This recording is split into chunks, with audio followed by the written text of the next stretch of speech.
You are come. I said I would come. But thou hast taken thy time. When thou didst flee, leaving me here at the mercy of these sorcerers, what did thou think would become of me? Didst thou even take time to think? I don't know what you're talking about. She speaketh to me. What? Since when did you... I did not lie to thee. I had no choice. I had to seize this chance to escape and find a way to fight back, lest we be enslaved here for all eternity. Eternity? Dost thou know how slow the hours pass when thou art the prey of 6 humans, consumed by their lust for power and vengeance? I know this as well as thee. Thou dost not. Thou knowest nothing. I too made use of the confusion.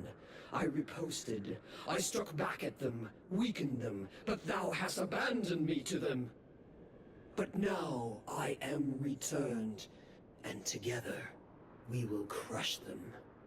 It's true. Thou art returned.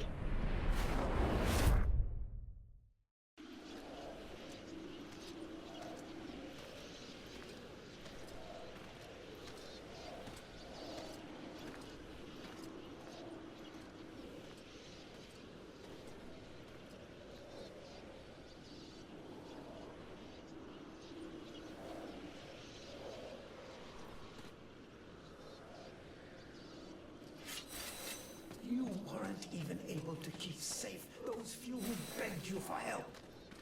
How can you possibly believe you have what it takes to save all of Vertiel from the Ice Lords?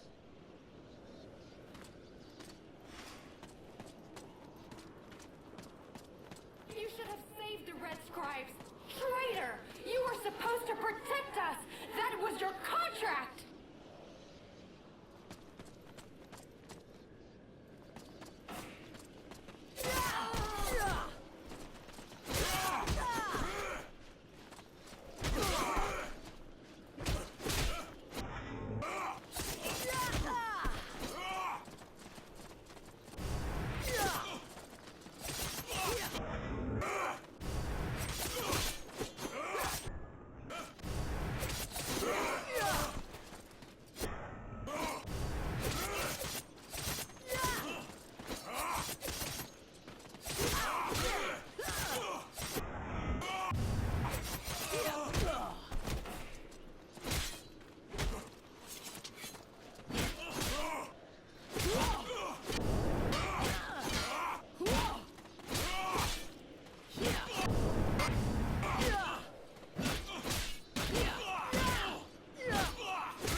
The company could have been yours, but you preferred to take it by force and condemn the freeborn blades through your pride and incompetence.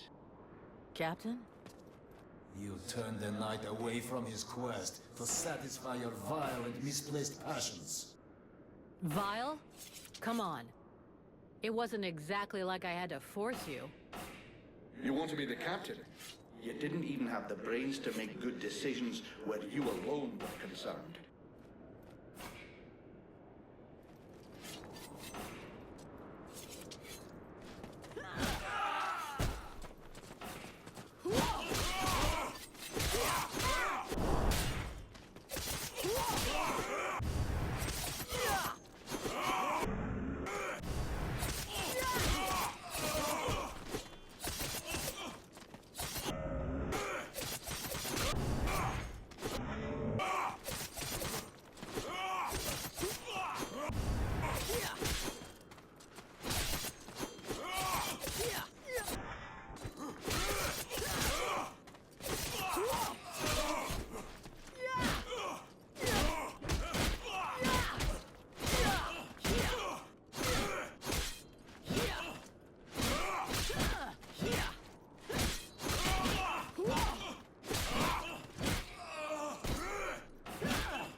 you, monster.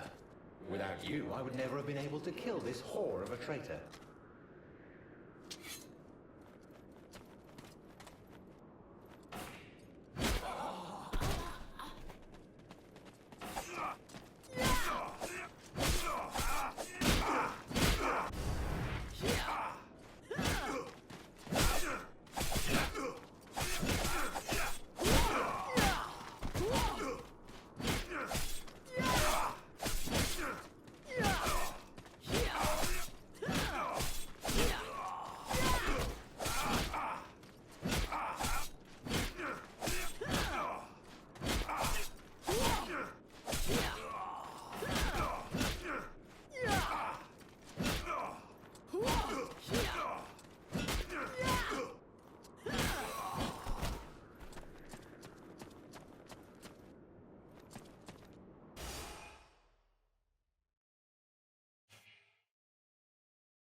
I knew that thou wouldst allow these humans to corrupt thee.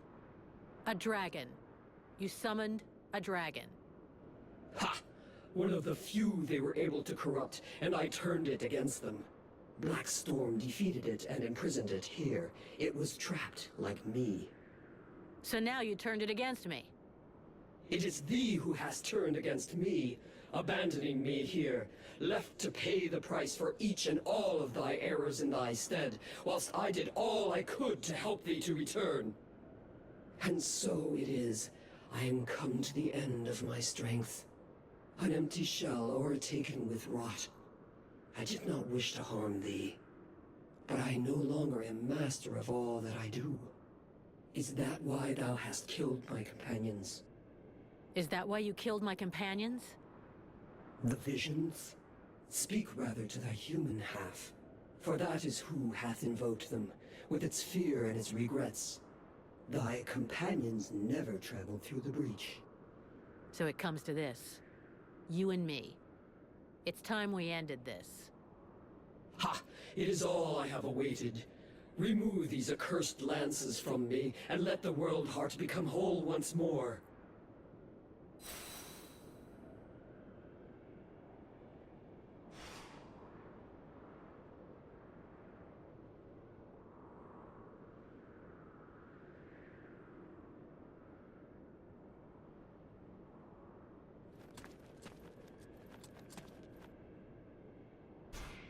Here we are. The World Heart. I'm guessing that this is not the first time you've been here. Your guess is right. What should I do about these spears? Or the demon? Do whatever you want. This is the moment for you to take your destiny in hand, one way or the other.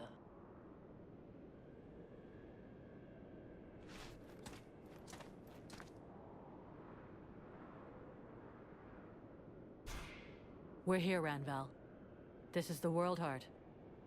The knight congratulates his friend on the forthcoming victory. They were able to keep true to their quest, though the price was great. And now only one test remains. Only one last choice so that all will be resolved. Though he does not wish to influence her, the knight cannot hide that he hopes his friend will survive, that her life will be spared. This is it. The World Heart. You didn't think I would make it, but here I am. So, did your books prepare you for this? No books can prepare you for this vision, but they can help you to know what to do here. You stand at the crossroads of the world's destiny. And do you know what you must do? No. I have absolutely no idea. You came to rescue me, even though it meant risking failure in your quest. I want to try to help you. I know you will do all that is in your power to save Vertiel. This world must be rid of the Ice Lords. You must destroy their link with the World Heart. But beware of letting the demon return to the heart. He will destroy all who live. It will take us longer to rebuild the world without it, but we can do it.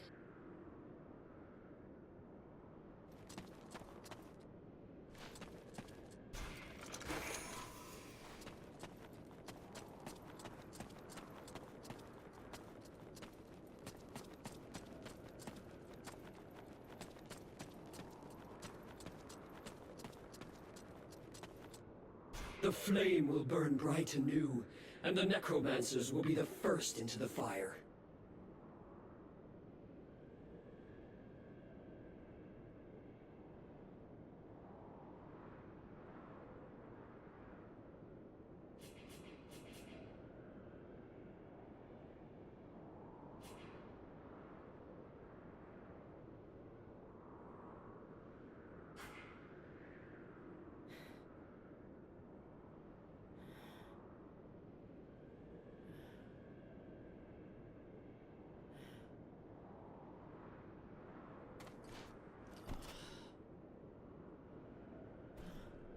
If I remove these spears, the Ice Lords will lose their power.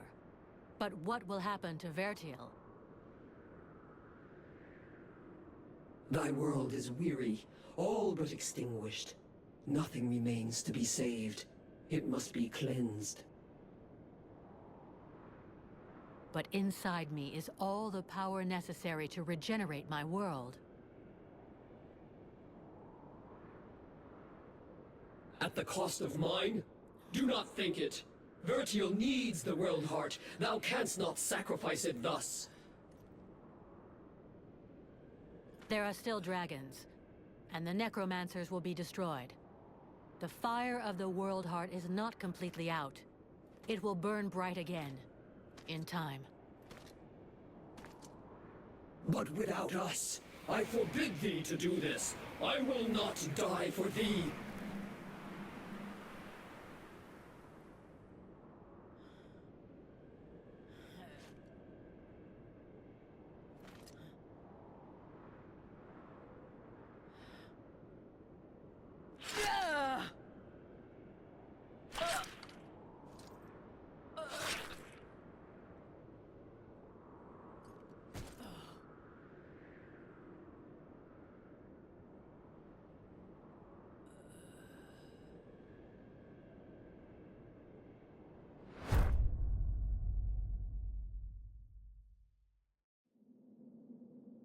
And so ends the tragic, though nonetheless heroic tale of Vulcan Half-Demon. I confess I may have romanticized some aspects of the story, though in my defense, I shall always have something of a soft spot for our dear Vulcan. By releasing the World Heart's energy to the surface, she sacrificed herself in order to heal Vertiel and bring an end to the long winter. Ill-prepared for such a powerful energy surge, the Ice Lords were instantly reduced to cinders. I can tell you, no tears were shed at that funeral. Of course, it was only a few centuries before other would-be mages attempted to follow in their footsteps, though what wonderful centuries they were. With Captain Buffalo leading them, the Freeborn Blades legend grew, and they flourished for a time. Sadly, the legend of Buffalo's immortality proved less than accurate, and after 27 battle wounds and another 40 or so years, he eventually died in his bed, to the great sadness of the 3 charming young women who were sharing it with him at the time. Alas, the loss of the woman who had briefly given Randval a taste for living swiftly drove him to bitterness and a return to his morbid desires. Happily for many of the world's downtrodden peoples, his obsession with reaching his final battle took nearly 20 years to achieve. The Red Scribes... really, don't get me started on those imbeciles. Nonetheless, it would be uncouth of me not to mention how heartbroken young Sybil was by Vulcan's death. Proud to have fought alongside such a courageous companion, the beautiful young scribe lifted her head high and transformed her grief into purpose. She quickly gained the respect of her peers and was elected chief scribe shortly afterwards when Liestas died quite suddenly. Apparently, the fool succumbed after having imbibed a large quantity of a somewhat questionable nectar that he and his doctor had invented. And as for myself, well, my goodness, I fear that is an extremely long story, and you would quite literally die of boredom before I finished the telling of it. But you see, that's what I like so much about mortals. Their stories last just about the right amount of time, give or take a few decades, and then they're done. And then they come around again. One thing is certain, I have all the time in the world, so who knows? I may get to tell you other tales, if you live long enough. Toodle-pip.